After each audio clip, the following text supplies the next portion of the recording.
Picture this. It's a Tuesday morning. Completely ordinary.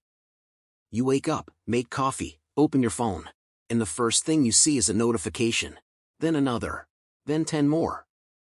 The headlines are all saying the same thing. Major food distribution networks have gone offline. 3 of the largest grocery chains in the country have suspended all deliveries indefinitely. The USDA has just issued an emergency statement. And outside your window, the neighborhood looks normal. Birds are chirping. Kids are walking to school. But inside every grocery store within 20 miles of your house, people are already running. And here's the thing nobody is telling you in those headlines. By the time you read that notification, by the time you get in your car, by the time you pull into that parking lot, it is already too late. Today we are going to walk through exactly what happens, hour by hour, meal by meal, day by day, when America's food supply collapses. We are going to talk about your family specifically, your kids, your pantry, your neighborhood, your options. And at the end I am going to give you the exact steps that separate the families who make it through something like this from the families who don't. Stay with me, because what I'm about to show you is not a theory. It has happened before. It is documented, and the window to do something about it is open right now. Let me ask you something uncomfortable right now, without going to check. How many days of food does your family actually have in your house? Not what you think you have. Not the random cans in the back of the cupboard and the half-empty box of pasta. Genuinely usable, calorie-sufficient food for every person in your household. If you're like most American families, the honest answer is somewhere between 4 and 7 days. 7 days. That's it. That's the buffer between your family and hunger in the wealthiest, most agriculturally productive nation on earth. And most people, when they imagine a food crisis, picture themselves calmly rationing meals, driving to a backup store across town, ordering something online, figuring it out, the way you figure out a snowstorm or a power outage that lasts a weekend. But here's the problem with that picture. It assumes the crisis behaves the way you expect it to. It assumes the backup store has food. It assumes online delivery is still running. It assumes your neighbors are all staying calm. It assumes the roads are clear. It assumes your card works. It assumes someone is coming to fix it. Every single one of those assumptions is wrong. And I'm not saying that to scare you. I'm saying it because understanding why those assumptions are wrong is the only thing that lets you build something better. You think your family is one grocery run away from being fine. They're not. And here's what the food supply system actually looks like, because once you see it, you cannot unsee it. Here's something that will change how you look at every grocery store you ever walk into again. The American food supply system is not a storage system. It is a flow system. There is a critical difference between those two things. A storage system holds abundance. A flow system moves product continuously and holds almost nothing at any given point. And the American food supply, from farm to truck to distribution center to store shelf to your table, is one of the most precisely engineered flow systems ever built. It is optimized to move food from production to consumption with almost zero waste and almost zero buffer. Which sounds impressive. And it is impressive, until the flow stops. Here are the numbers that nobody talks about. The average American grocery store holds approximately 2 to 3 days of inventory on its shelves and in its back room combined. Not a week, not a month. 2 to 3 days. That inventory is replenished multiple times daily by a continuous stream of trucks running on precise delivery schedules coordinated by real-time inventory software. Pull one truck, one distribution center, one software system, one fuel supply, one road closure, and that replenishment stops. But it gets worse, because the distribution centers that supply those trucks, the massive regional warehouses that feed dozens or hundreds of stores, those centers themselves hold approximately 15 to 30 days of certain product categories. But that inventory is not evenly distributed. It is weighted toward shelf-stable products. Fresh produce, dairy, meat, bread, the things your family actually eats every day, those move through the system in 24 to 72-hour cycles. Which means your fresh food, the food in your refrigerator right now, has a supply chain measured in hours, not days. Nobody talks about this, because as long as the flow keeps flowing, you never need to know it. The system is invisible when it works. You only see it when it stops. And here's what makes the American food supply specifically vulnerable in a way that most people have never been told. The United States food supply depends on 4 critical choke points, for systems that everything else flows through. And every single one of them has a known vulnerability that has been documented, studied, and largely unaddressed. The first choke point is fuel. 90% of all food in America moves by truck at some point in its journey from farm to table. Trucks run on diesel. The diesel supply chain runs through refineries, pipelines, and distribution networks that are themselves dependent on electricity, cybersecurity, and continuous operation. A sustained fuel disruption does not just slow food delivery, it stops it. The second choke point is electricity. Modern food production, processing, cold storage, and distribution are all electricity dependent. The cold chain, the continuous refrigeration that keeps meat, dairy, and produce safe from the moment of production to the moment of purchase, requires uninterrupted power. A major grid disruption does not just turn off lights. It begins defrosting every refrigerated warehouse in the affected region within hours. The third choke point is labor. The American food supply depends on a highly specific workforce at every stage: farm labor, processing plant workers, truck drivers, distribution center staff, store employees. In a crisis that generates fear, a pandemic, a civil emergency, a sustained infrastructure failure, workforce absenteeism in essential food supply roles can reach 40 to 60% within days. Not because people are lazy, because they are human. They go home to their families.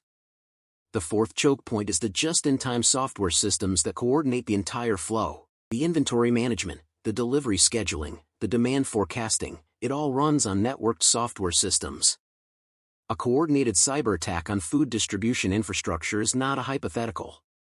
It has been attempted, and the food industry's cybersecurity posture, according to every independent assessment, is among the weakest of any critical infrastructure sector in the country. 4 choke points. Any one of them fails, and the flow stops. And when the flow stops in a system with 2 to 3 days of shelf inventory and 0 buffer fresh food cycles, you have roughly 48 hours before the shelves are empty. 48 hours. Now let me show you exactly what those 48 hours look like. And what comes after them. Because this is where most people's mental model completely breaks down. They think about a food crisis the way they think about a store being temporarily closed. Inconvenient. Solvable by going somewhere else or waiting it out. What actually happens is a cascade. And the cascade has phases. Phase 1, the first 6 hours.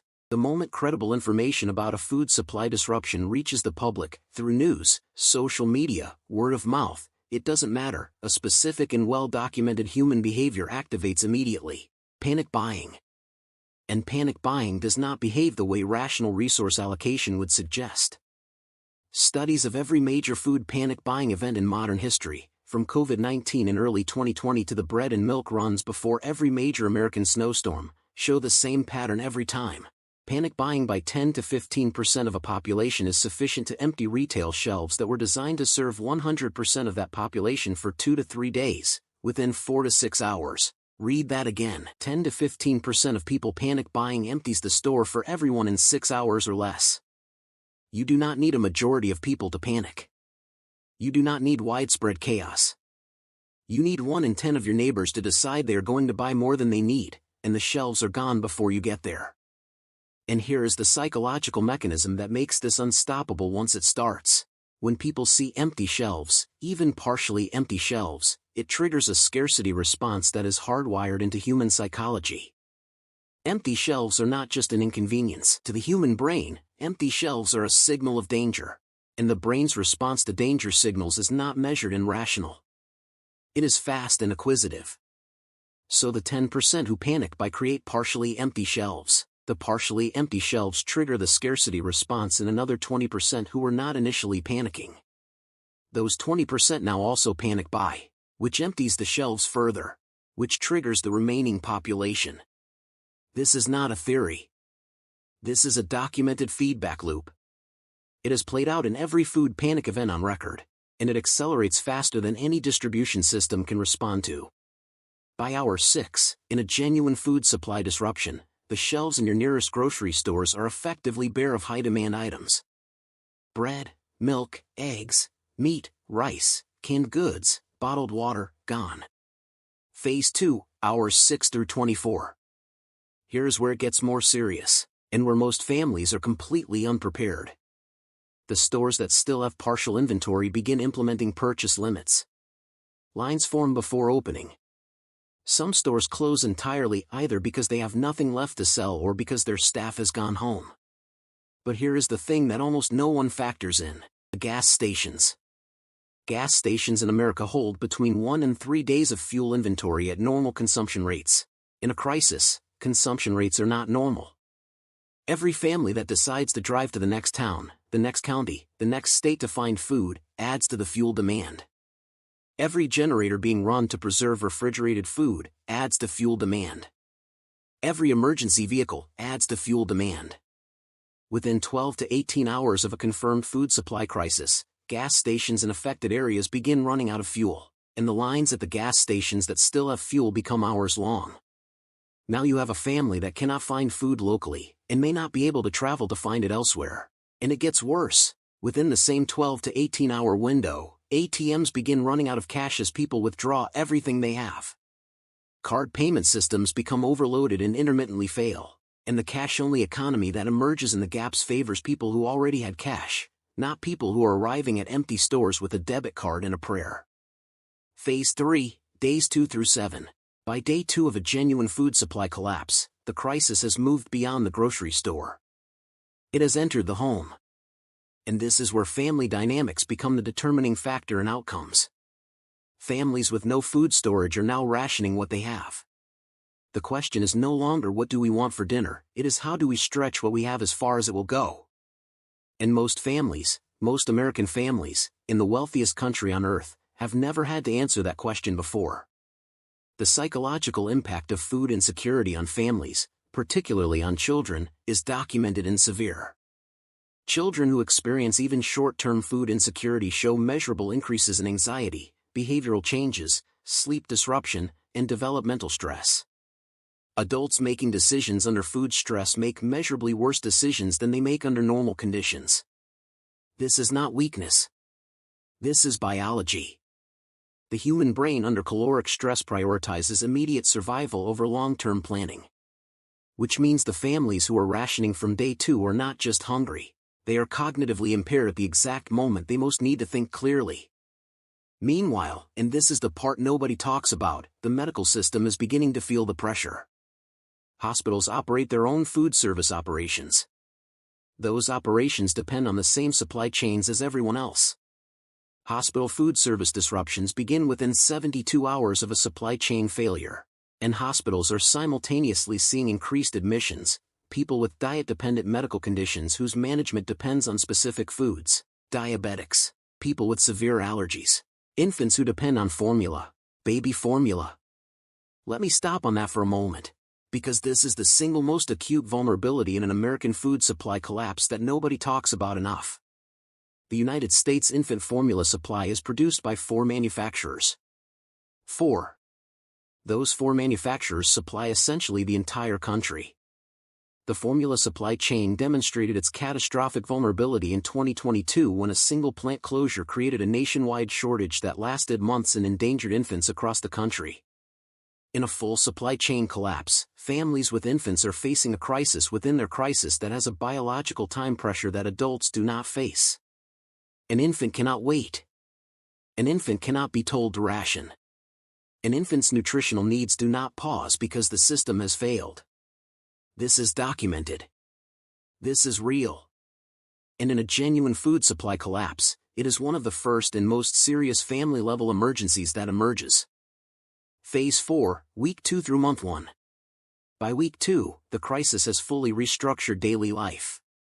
The question is no longer how to find food in the short term.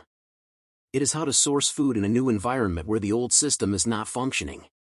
And this is where 2 distinct patterns emerge, patterns that have been documented in every prolonged food crisis in modern history, from the Great Depression to post-Soviet food shortages to the Venezuelan food crisis to wartime rationing in Britain. The first pattern is isolation and competition. Families who have food guard it. Families who don't have food look for it, by any means available. Neighborhoods that were friendly become tense. The social trust that makes communities function, the invisible agreement that we are all in this together, begins to erode under the pressure of genuine scarcity. The second pattern, and this is the one that the data consistently shows produces better outcomes, is community organization around food production and distribution. Neighborhoods that establish shared food resources, community gardens, collective procurement, and organized distribution systems consistently outperform isolated households in every food crisis scenario on record. The difference between these two patterns is not determined by who has the most food stored. It is determined by social infrastructure, by the relationships and organizational capacity that existed before the crisis hit. Which brings me to what you can actually do right now, before any of this happens, before I get to the solutions, and we are getting there, I promise. I need you to understand two layers of this crisis that almost nobody covers. Because if you only prepare for the food problem, you are only half prepared. Hidden layer 1, the water-food connection. Most people think about food and water as separate problems. They are not. They are the same problem. Cooking food requires water. Reconstituting dried or preserved food requires water. Basic food hygiene, washing produce, cleaning cooking surfaces, washing hands before handling food, requires water. In a food supply collapse, water consumption per household increases significantly above normal levels, because people are cooking more from scratch, processing raw ingredients, and attempting to preserve food themselves. At the exact moment demand for water increases, supply is often compromised. The American water system, as we covered in the previous video, is electricity dependent. A food supply collapse that is accompanied by or triggered by a power disruption simultaneously compromises water supply. And a food supply collapse without a power disruption still increases water demand beyond what many household storage plans account for. Your food preparation plan and your water plan must be designed together, not separately. Hidden layer 2, the medication-food interaction. This is the layer that almost no survival content ever covers, and it may be the most important one for many families. A significant number of prescription medications, particularly for chronic conditions, have specific food requirements. Some medications must be taken with food or they cause severe side effects. Some medications for diabetes, thyroid conditions, and cardiovascular disease require specific dietary components to function correctly. Some psychiatric medications have food interactions that can become dangerous when the diet changes suddenly and dramatically. In a food supply collapse, families are not just managing hunger. They are managing the medical consequences of a sudden, forced dietary change for every family member who has a health condition with a dietary component. This is not a niche concern. According to U.S. health data, approximately 60% of American adults have at least one chronic health condition. A significant portion of those conditions have dietary management components. Your food preparation plan needs a medical layer. It needs to account for who in your family needs what, not just in terms of calories, but in terms of the specific nutritional requirements of their health conditions and medications. Let me show you what month 1 looks like in a genuine food supply collapse, because this is the timeline where the real restructuring happens, and where the decisions you make in the first 2 weeks determine everything about how month 1 goes. By month 1, 3 things have happened that are essentially irreversible. First, the informal economy has fully replaced the formal one for food. Cash, barter, and community exchange have become the primary mechanisms of food distribution. The value of money has shifted, paper currency is worth less than it was, and skills, tools, seeds, and preserved food have become the real currency. Second, the social landscape of your neighborhood has clarified. You now know who organized, who hoarded, who helped, and who disappeared behind locked doors. These reputations are sticky. The community structures that form in month 1 tend to persist long after the crisis ends. How you behaved in the first 2 weeks determines your standing in the community that month 1 builds. Third, and this is the one that changes everything about the long-term outcome, the first community gardens are beginning to produce. Families and communities that planted in the first week of the crisis, even simple, fast-growing crops, are beginning to see returns by week 3 to 4. Radishes, lettuce, spinach, green onions, these are 30-day crops. They are not abundant, but they represent something more important than calories. They represent a community's transition from consuming its stored resources to producing new ones. The communities that make this transition in month 1 survive and rebuild. The communities that don't, that only consume without producing, face a resource cliff at the end of whatever they stored. This is the documented pattern in every prolonged food crisis on record. And the thing that determines whether a family and community makes this transition is not luck. It is not wealth. It is not location. It is whether someone in that family or community understood, before the crisis hit, what needed to be done and had even the most basic preparation in place to do it. I want to pause here, because I've been giving you a lot of hard information, and I want to say something that most collapse and crisis content never says. Human beings are not fragile. The history of food crises, real ones, sustained ones, documented ones, is not primarily a history of collapse and suffering. It is primarily a history of adaptation, ingenuity, and community. During World War II, Britain faced severe food rationing for years. The response was not societal breakdown. It was the Dig for Victory campaign, one of the most successful civilian food production movements in modern history. Within 2 years of rationing beginning, British civilians had converted parks, golf courses, railway embankments, and window boxes into productive food gardens. By 1943, in the middle of a world war with severe food rationing, British civilians were producing approximately 40% of their own food. 40% during a world war with no internet, no YouTube tutorials, no Amazon seed deliveries. In Cuba, when Soviet subsidies collapsed in the early 1990s and the country lost 80% of its food imports virtually overnight, the response was not mass starvation. It was the development of the most sophisticated urban agriculture system in the world. Within 5 years, Cuban cities were producing enough food locally to feed a significant portion of their urban populations. These are not exceptional people. They are not preppers or survivalists or special forces operators. They are teachers and factory workers and grandmothers and children, people exactly like you and the people in your neighborhood. What made the difference was not what they had. It was what they knew, and what they did with that knowledge the moment the situation demanded it. You are watching this video, which means you are already doing what those people did. You are seeking the knowledge before the moment demands it. You are giving yourself the most valuable thing a crisis situation can give you, lead time. So let me use that lead time. Let me give you the steps. These steps are organized specifically for families, not for solo preppers, not for people with unlimited budgets and underground bunkers, for real American families with real lives and real constraints. Step 1, the family food audit. Before you buy anything, store anything, or plan anything, you need to know what you actually have and what your family actually needs.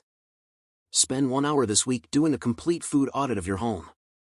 Every item, every calorie, every expiration date, write it down. Then calculate how many days of genuine caloric sufficiency that represents for every person in your household. Not snacks, not condiments, actual meals with actual calories. Most families who do this audit for the first time are genuinely shocked by how little they have. That shock is productive. That shock is the beginning of real preparation. Step 2, the 3-month food foundation. Your target is 3 months of food storage per person in your household. This is not a prepper extreme.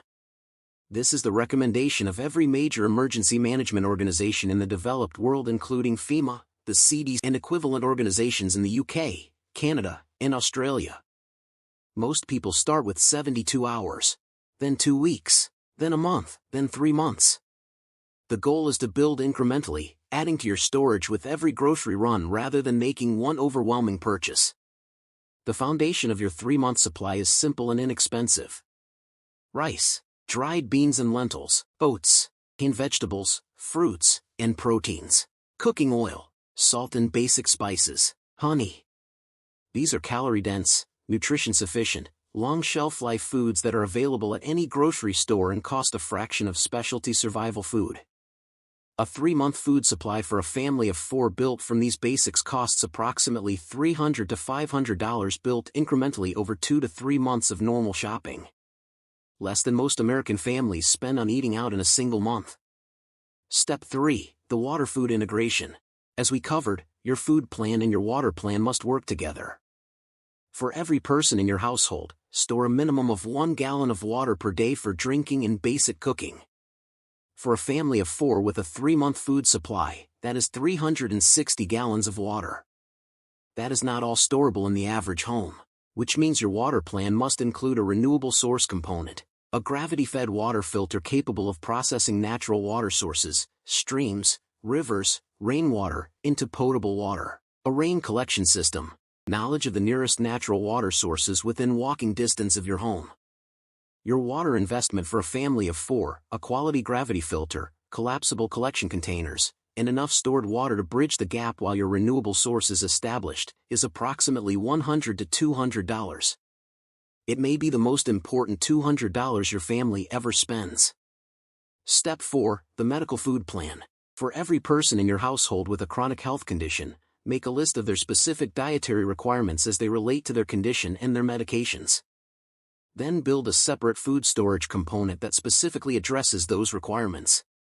Diabetics need low glycemic staples. People on blood thinners need consistency in vitamin K-containing foods. People with cardiovascular conditions need sodium management even in stored food.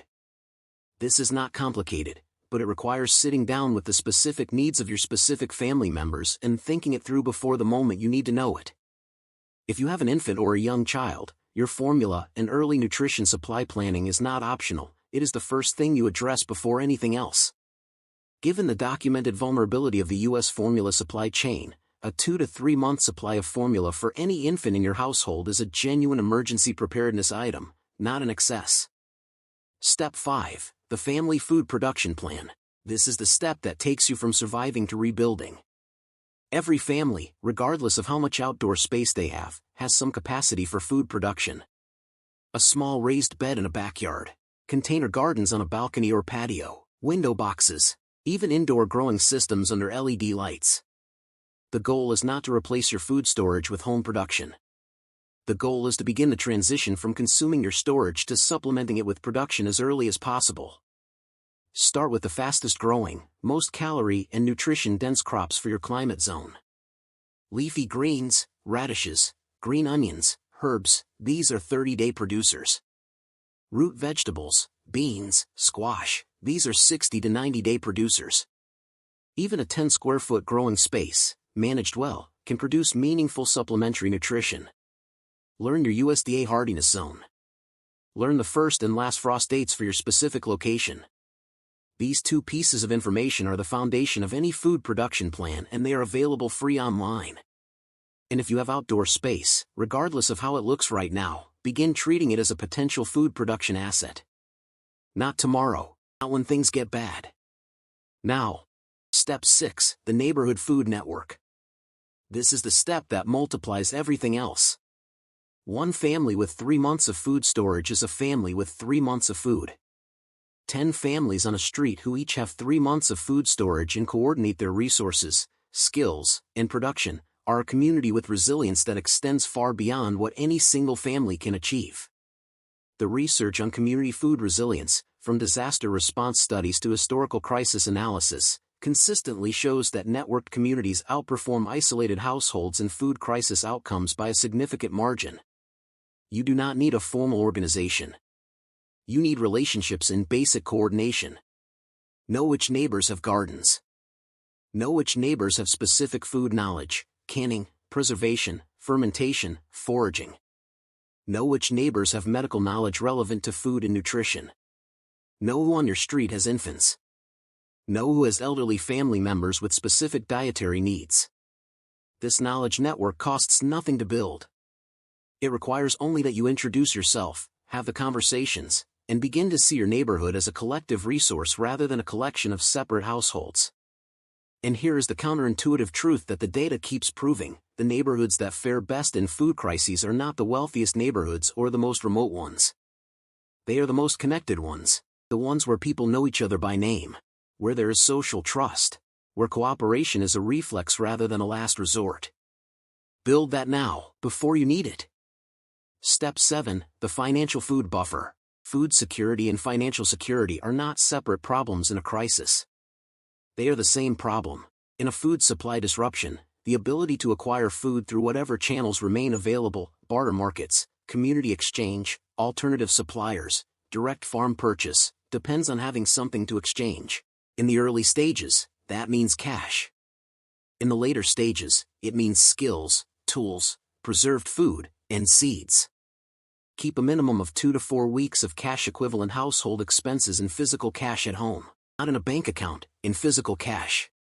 The documented behavior of banking systems in crisis scenarios, ATM failures, bank runs, payment system outages, makes digital-only financial reserves unreliable in the exact moment you need them most. Beyond cash, think about what skills, tools, or resources you have that would be genuinely valuable to others in a food-scarce environment. Mechanical skills, medical knowledge, preserved food, hand tools, seeds, a working vehicle and fuel. These are the real currencies of a post-supply chain economy. Know what you have.